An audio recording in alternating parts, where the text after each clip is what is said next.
कल्पना कीजिए एक ऐसी दुनिया की जहां दो बाहुबली आपस में दुनिया पर कब्जा करने के लिए भिड़े हुए हैं। दोनों के पास इतने हथियार हैं कि वे दुनिया को कई बार तबाह कर सकते हैं। लेकिन अचानक बिना कोई गोली चले, बिना कोई युद्ध हुए, एक बाहुबली अंदर ही अंदर टूटकर बिखर जाता है और दुनिया में सिर्फ एक ही डॉन बचता है। रोमांचक लग रहा है ना? बस यही है हमारी आज की कहानी, जिसका नाम है दो ध्रुवीयता का अंत। तो चलिए चलते हैं जहां से इस ब्लॉकबस्टर कहानी की शुरुआत होती है। बात है 1945 की। वर्ल्ड वॉर टू खत्म हो चुका था। पूरी दुनिया बर्बाद हो गई थी।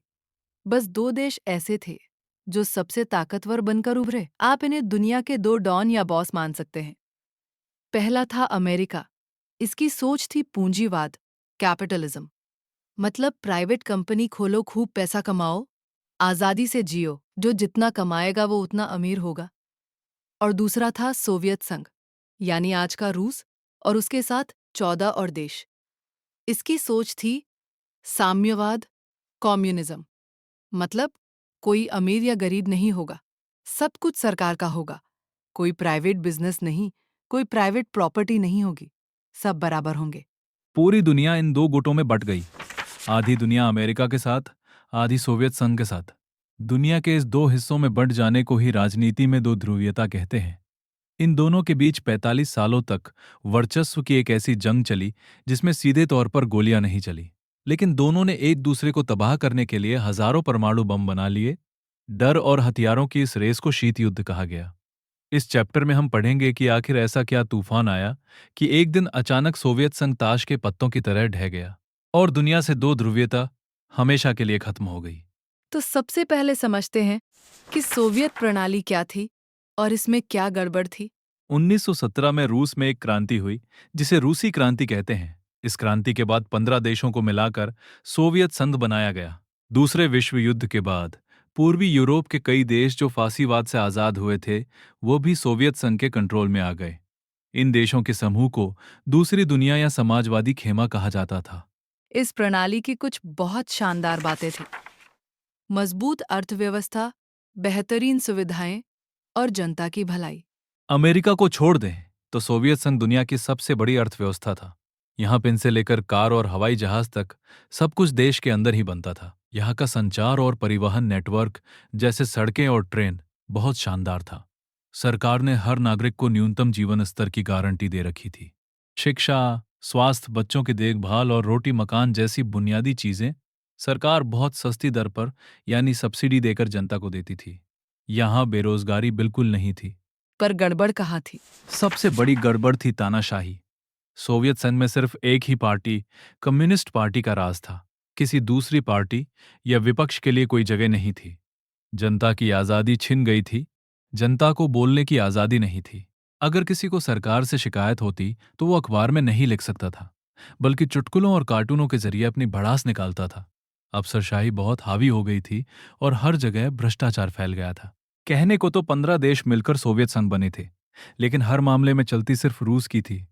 बाकी के 14 देशों की जनता खुद को दबा हुआ और उपेक्षित महसूस करती थी। और सबसे बुरा हुआ हथियारों की अंधी दौड़ में, अमेरिका से आगे निकलने की होड़ में, सोवियत संघ ने अपनी कमाई का बहुत बड़ा हिस्सा सेना और परमाणु हथियारों पर लगा दिया। बुनियादी चीजें जैसे कपड़े, अनाज और जूते कम पड़ने लगे। हालत यह हो गई कि 1970 के दशक तक सोवियत संघ को विदेशों से अनाज मंगाना पड़ने लगा। 1979 में अफगानिस्तान में सेना भेजने के बाद तो अर्थव्यवस्था बिल्कुल ही लड़खड़ा गई। अब कहानी में एंट्री होती है मिखाइल गोर्बाचेव की, एक हीरो जो विलेन बन गया। 1980 के दशक के मध्य में जब सिस्टम अंदर से सड़ रहा था, तब मिखाइल गोर्बाचेव कम्युनिस्ट पार्टी के महासचिव बने। गोर्बाचेव एक समझदार इंसान थे। उन्होंने देखा कि पश्चिमी देश जैसे अमेरिका और यूरोप टेक्नोलॉजी, सूचना और अमीरी में सोवियत संघ से बहुत आगे निकल गए हैं। उन्होंने सिस्टम को बचाने के लिए दो जादुई सुधार लागू किए। पहला, पेरेस्ट्रोइका यानी पुनर्रचना, जिसका मतलब था अर्थव्यवस्था का सुधार करेंगे और पश्चिमी देशों के साथ रिश्ते ठीक करेंगे। और दूसरा, ग्लासनोस्ट यानी खुलापन, जिसका मतलब था जनता को आज़ादी देंगे, उन्हें बोलने का हक देंगे और सिस्टम में लोकतंत्र लाएंगे। लेकिन दाव बुरी तरह उल्टा पड़ गया। गोर्बाचेव तो मरीज का इलाज कर रहे थे, लेकिन ये इलाज ही जानलेवा बन गया। गोर्बाचेव ने जैसे ही जनता को थोड़ी आज़ादी दी, जनता की उम्मीदें सातवें आसमान पर पहुंच गईं। जनता को लगा कि गोर्बाचेव बहुत धीमी रफ्तार से काम कर रहे हैं। वहीं दूसरी तरफ कम्युनिस्ट पार्टी के बड़े नेताओं और अधिकारियों को लगा कि गोर्बाचेव उनकी ताकत और विशेषाधिकार छीन रहे हैं। इस तरह गोर्बाचेव का समर्थन हर तरफ से खत्म हो गया। जो उनके साथ थे वो भी निराश हो गए। अब आता है क्लाइमैक्स, बर्लिन की दीवार का गिरना और सोवियत संघ का अंत। अब जनता का गुस्सा सड़कों पर आ चुका था। कहानी में अब धड़ाधड़ धमाके होने शुरू हुए। 9 नवंबर 1989 को बर्लिन की दीवार गिरी। यह दीवार पूंजीवादी और साम्यवादी दुनिया के बंटवारे का सबसे बड़ा प्रतीक थी, जो 28 सालों से खड़ी थी। पूर्वी जर्मनी की आम जनता ने हथौड़े चलाकर 150 किलोमीटर लंबी इस दीवार को तोड़ डाला। ये पहला इशारा था कि सोवियत संघ का अंत आ गया है। फिर आया 1991 का तख्तापलट। गोर्बाचेव की सुधार नीतियों से परेशान होकर कम्युनिस्ट पार्टी के कट्टरपंथियों ने 1991 में तख्ता पलट करने की कोशिश की, लेकिन जनता अब पुरानी तानाशाही में नहीं लौटना चाहती थी। बोरिस येल्त्सिन नाम के नेता ने इस तख्ता पलट का विरोध किया और वो एक नेशनल हीरो बन गए। सत्ता अब मास्को से खिसक कर अलग अलग राज्यों के पास जाने लगी। एस्टोनिया, लताविया और लिथुआनिया जैसे बाल्टिक देशों ने सबसे पहले अपनी आज़ादी की मांग की और आखिरकार 25 दिसंबर 1991 को मिखाइल गोर्बाचेव ने सोवियत संघ के राष्ट्रपति पद से इस्तीफा दे दिया। बोरिस येल्त्सिन के नेतृत्व में रूस, यूक्रेन और बेलारूस ने सोवियत संघ के खत्म होने का ऐलान कर दिया। कम्युनिस्ट पार्टी को बैन कर दिया गया। दुनिया का सबसे बड़ा देश, एक महाशक्ति सोवियत संघ टूटकर 15 नए स्वतंत्र देशों में बंट गया। इन देशों ने मिलकर स्वतंत्र राज्यों का राष्ट्रकुल बनाया। रूस को सोवियत संघ का उत्तराधिकारी माना गया। रूस को ही यूएन सुरक्षा परिषद में वीटो पावर वाली सीट मिली और सारे परमाणु हथियार भी उसी के पास रहे। दो ध्रुवीयता का अंत हो गया, क्योंकि अब दुनिया में सिर्फ एक ही बॉस बचा था, जो था अमेरिका। अब एक सवाल जो बहुत जरूरी है, सोवियत संघ टूटा क्यों? एक इतनी बड़ी महाशक्ति अचानक क्यों बिखर गई? इसके 5 बड़े कारण थे। पहला था संसाधनों की बर्बादी। सोवियत संघ ने अपने देश का ज्यादातर पैसा परमाणु हथियारों, सेना और पूर्वी यूरोप के अपने पिछलग्गू देशों को पालने में लगा दिया। इससे देश की इकोनॉमी रुक गई और खाने पीने की चीजों का भयंकर संकट पैदा हो गया। दूसरा था जनता का मोह भंग। कई सालों तक सरकार जनता से झूठ बोलती रही कि सोवियत सिस्टम दुनिया में सबसे बेस्ट है। लेकिन जब जनता को पता चला कि पश्चिमी देश उनसे बहुत ज्यादा अमीर और आजाद हैं, तो उन्हें मनोवैज्ञानिक रूप से बड़ा धक्का लगा और वे अपनी सरकार से नफरत करने लगे। तीसरा कारण था कम्युनिस्ट पार्टी की जवाबदेही का ना होना। 70 सालों तक सत्ता में बैठी कम्युनिस्ट पार्टी जनता की सुन ही नहीं रही थी। प्रशासन में भारी भ्रष्टाचार था और पार्टी के नेताओं को आम लोगों से ज्यादा वीआईपी सुविधाएं मिलती थी। इससे सरकार का जनाधार खिसक गया। चौथा कारण था गोर्बाचेव के सुधारों का फेल होना। गोर्बाचेव ने सुधार तो किए, लेकिन वे पार्टी के नेताओं और जनता के बीच संतुलन नहीं बना पाए।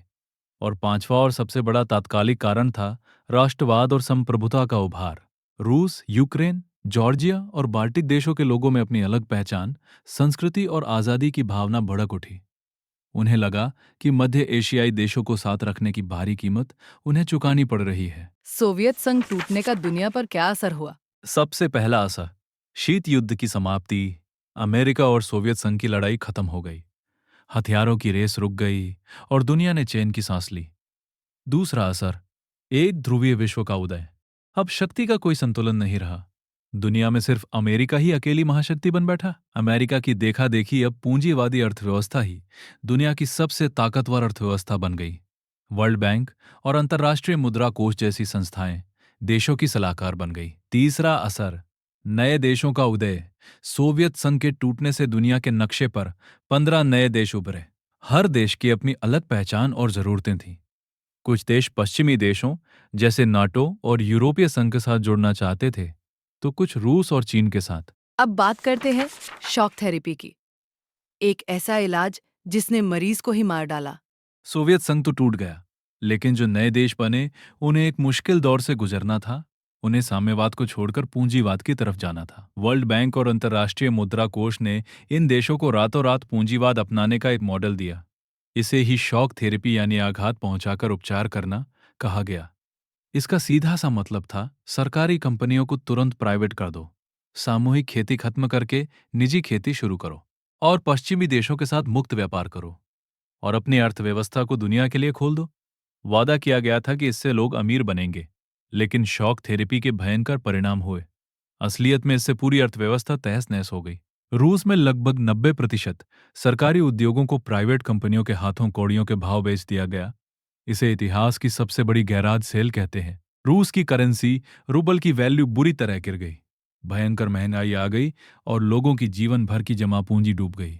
सरकारी सिस्टम खत्म होते ही एक माफिया वर्ग पैदा हो गया, जिसने सारी आर्थिक गतिविधियों पर कब्जा कर लिया। सरकार ने जो पुरानी सब्सिडी दे रखी थी, वो छीन ली गई।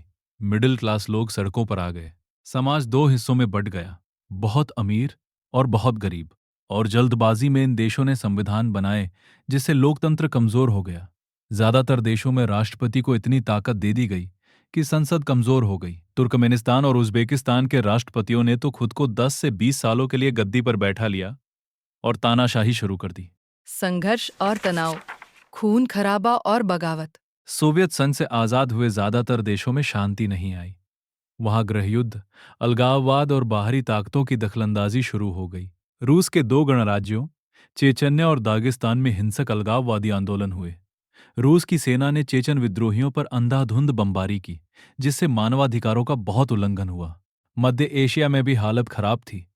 ताजिकिस्तान लगातार 10 सालों तक, यानी 2001 तक, गृहयुद्ध की आग में जलता रहा। अजरबैजान का एक इलाका नगर्नो कराबाख अलग होकर आर्मेनिया से मिलना चाहता था।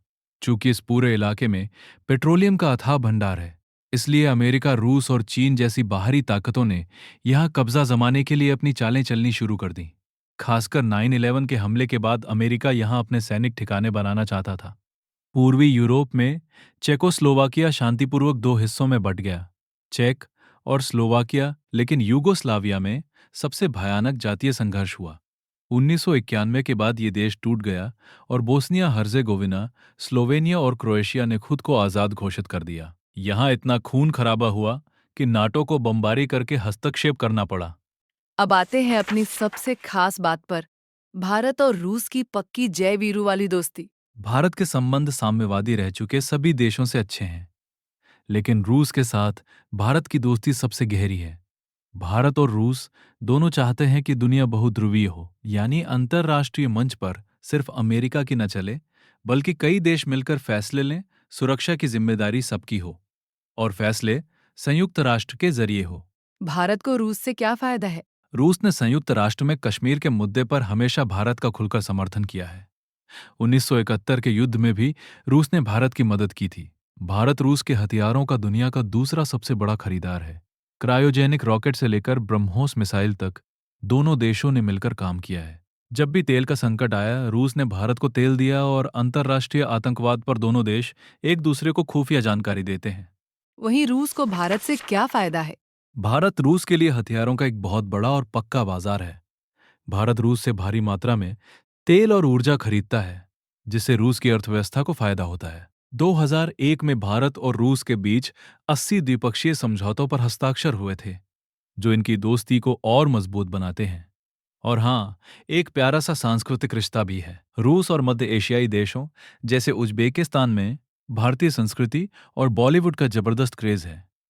राज कपूर से लेकर अमिताभ बच्चन तक वहां के घर घर में जाने जाते हैं। उज्बेकिस्तान में लोग आज भी हिंदी फिल्मी गाने सुनते और गाते हैं, भले ही उन्हें मतलब न पता हो। और इसी के साथ हमारा ये ब्लॉकबस्टर चैप्टर यहीं समाप्त होता है। दोस्तों, कहानी तो हमने सुन ली, लेकिन अब वक्त है उन सवालों का जो बोर्ड एग्जाम्स में तहलका मचाते हैं। जी हाँ, पिछले सालों के सबसे जरूरी सवाल और उनके एकदम सटीक जवाब, वो भी बिल्कुल कहानी के अंदाज में। तो क्या तैयार हैं आप? चलिए शुरू करते हैं। पहला और सबसे जरूरी सवाल, सोवियत संघ के विघटन यानी उसके पतन के किन्हीं 6 प्रमुख कारणों की विस्तृत व्याख्या करें। इसके 6 प्रमुख कारण निम्नलिखित हैं। पहला कारण, आर्थिक संसाधनों का गलत इस्तेमाल। सोवियत संघ ने अपनी अर्थव्यवस्था का एक बहुत बड़ा हिस्सा परमाणु हथियारों और सैन्य साजो सामान पर लगा दिया। इसके साथ ही पूर्वी यूरोप के अपने पिछलगू देशों के विकास पर भी भारी खर्च किया, ताकि वे उनके कंट्रोल में रहें। इस पूरी प्रक्रिया ने देश की घरेलू अर्थव्यवस्था की कमर तोड़ दी। दूसरा कारण, उपभोक्ता वस्तुओं की भारी कमी। जब देश का सारा पैसा और संसाधन सेना की तरफ मुड़ गया, तो जाहिर है आम जनता के लिए खाद्यान्न, कपड़े और बुनियादी उपभोक्ता वस्तुओं की भारी कमी हो गई, जिससे जनता को बहुत परेशानी उठानी पड़ी। तीसरा कारण राजनीतिक तानाशाही और भ्रष्टाचार। कम्युनिस्ट पार्टी ने 70 सालों तक बिना किसी विपक्ष के राज किया। ये पार्टी जनता के प्रति बिल्कुल जवाबदेह नहीं थी। पूरा का पूरा प्रशासन गतिरुद्ध हो चुका था, यानी रुक सा गया था, और अधिकारियों को आम जनता से कहीं ज्यादा वीआईपी विशेषाधिकार मिले हुए थे। चौथा कारण गोरबाचेव के सुधारों के विपरीत परिणाम। मिखाइल गोरबाचेव ने पेरेस्त्रोइका और ग्लासनोस्त जैसी नीतियों के जरिए सिस्टम को सुधारने और थोड़ी आजादी देने की कोशिश की, लेकिन इससे जनता की उम्मीदें इतनी ज्यादा बढ़ गईं कि वे पूरी तरह आजादी मांगने लगे। वहीं दूसरी ओर पार्टी के बड़े नेता गोरबाचेव के विरोधी बन गए। पांचवा कारण पश्चिमी दुनिया से तुलना, यानी एक मनोवैज्ञानिक आघात। कई सालों तक सोवियत नागरिकों को अंधेरे में रखा गया, लेकिन जब उन्हें असलियत पता चली कि पश्चिमी दुनिया के पूंजीवादी देश उनसे कहीं ज्यादा अमीर, विकसित और आजाद हैं, तो उनके मन में अपने ही सिस्टम के प्रति बहुत गहरा असंतोष पैदा हो गया। और छठा, सबसे बड़ा और तात्कालिक कारण राष्ट्रवाद और संप्रभुता का उभार। रूस, यूक्रेन, जॉर्जिया और बाल्टिक गणराज्यों में अपने देश के प्रति राष्ट्रवादी भावनाएं उफान पर आ गईं। वे सोवियत संघ के कंट्रोल से आजाद होना चाहते थे, और यही सोवियत संघ के पतन की आखिरी कील साबित हुआ। क्वेश्चन 2, शॉक थेरेपी यानी आघात पहुंचाकर उपचार करना। इससे आप क्या समझते हैं? क्या ये साम्यवाद से पूंजीवाद की तरफ जाने का सही तरीका था? और इसके क्या परिणाम हुए? सबसे पहले समझते हैं कि शॉक थेरेपी क्या थी। सोवियत संघ के टूटने के बाद जो नए स्वतंत्र देश बने, जैसे रूस, मध्य एशिया और पूर्वी यूरोप के देश, उनके सामने एक बड़ी चुनौती थी। उन्हें एक सत्तावादी समाजवादी व्यवस्था से निकलकर लोकतांत्रिक पूंजीवादी व्यवस्था तक पहुंचना था। इसके लिए विश्व बैंक और अंतर्राष्ट्रीय मुद्रा कोष द्वारा एक मॉडल निर्देशित किया गया। इसी रातों रात बदलने वाले मॉडल को शॉक थेरेपी कहा गया, जिसमें अर्थव्यवस्था का तुरंत निजीकरण करना और मुक्त व्यापार अपनाना शामिल था।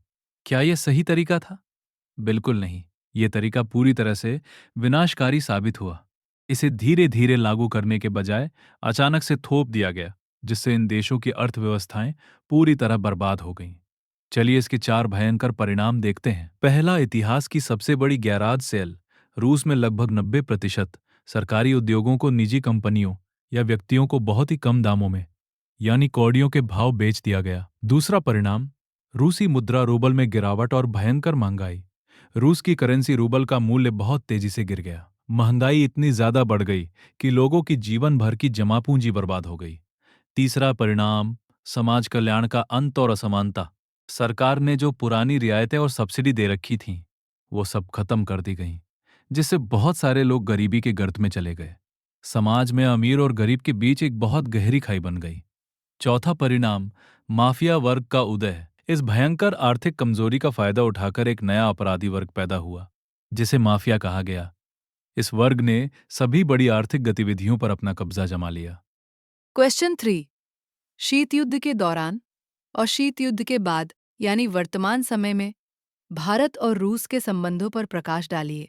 भारत की विदेश नीति का एक बहुत महत्वपूर्ण पहलू है रूस के साथ उसकी दोस्ती। यह रिश्ता आपसी विश्वास और साझे हितों पर टिका है। इसे हम 4 हिस्सों में बांटकर देख सकते हैं। पहला, राजनीतिक संबंध। रूस ने कश्मीर के मुद्दे पर संयुक्त राष्ट्र संघ में हमेशा भारत के रुख का खुलकर समर्थन किया है। 1971 के भारत पाक युद्ध में भी रूस ने भारत की बड़ी मदद की थी। आज दोनों ही देश एक बहुध्रुवीय विश्व का सपना देखते हैं, जहां अंतर्राष्ट्रीय विवादों का समाधान बातचीत से हो। दूसरा, आर्थिक संबंध। शीत युद्ध के दौरान जब भारत के पास विदेशी मुद्रा की कमी थी, तब रूस ने रुपए को माध्यम बनाकर व्यापार किया। रूस ने भिलाई और बोकारो के इस्पात कारखानों के लिए भी हमारी आर्थिक और तकनीकी मदद की। और आज वर्तमान में रूस भारत के लिए ऊर्जा और तेल का एक बहुत महत्वपूर्ण स्रोत है। तीसरा, सैन्य संबंध। भारत रूस के हथियारों का दुनिया का दूसरा सबसे बड़ा खरीदार है। रूस ने हमेशा भारत को क्रायोजेनिक रॉकेट और आधुनिक सैन्य साजो सामान जैसी बेहतरीन टेक्नोलॉजी दी है। और चौथा, सांस्कृतिक संबंध। रूस और पूर्व सोवियत देशों में भारतीय संस्कृति का बड़ा असर है। वहाँ राज कपूर से लेकर अमिताभ बच्चन तक की हिंदी फिल्में और हिंदी गाने घर घर में आज भी बहुत लोकप्रिय हैं। क्वेश्चन 4, मिखाइल गोर्बाचेव कौन थे? और उनके द्वारा सोवियत संघ में किए गए सुधारों का क्या परिणाम हुआ? मिखाइल गोर्बाचेव 1980 के दशक के मध्य में यानी 1985 में सोवियत संघ की कम्युनिस्ट पार्टी के महासचिव बने थे। उन्होंने सिस्टम में जमे हुए कचरे को साफ करने और सुधार के लिए ग्लासनोस्त यानी खुलापन और पेरेस्ट्रोइका यानी पुनर्रचना की नीतियां लागू की। लेकिन इन सुधारों का परिणाम बिल्कुल उल्टा हुआ। जब उन्होंने व्यवस्था में ढील दी तो लोगों की आकांक्षाओं का एक ऐसा ज्वार उमड़ा जिसे काबू करना असंभव हो गया।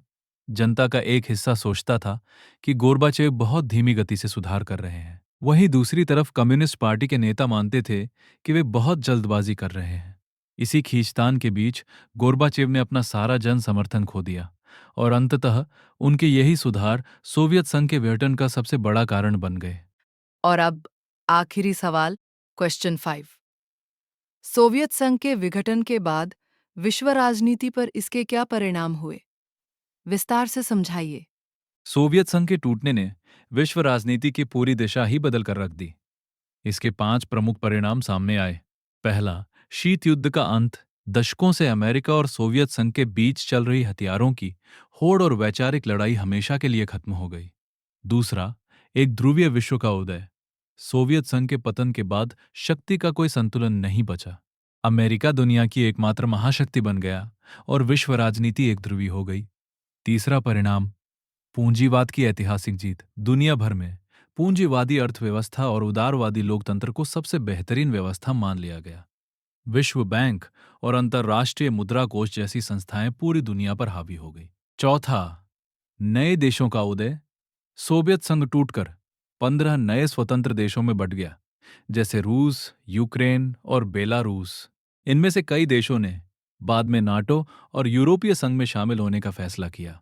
और पांचवा परिणाम, शॉक थेरेपी के विनाशकारी प्रभाव। पूर्वी यूरोप और मध्य एशिया के देशों में जल्दबाजी में शॉक थेरेपी अपनाने से उनकी अर्थव्यवस्थाएं बर्बाद हो गईं और वहां अमीर और गरीब के बीच की खाई बहुत बढ़ गई।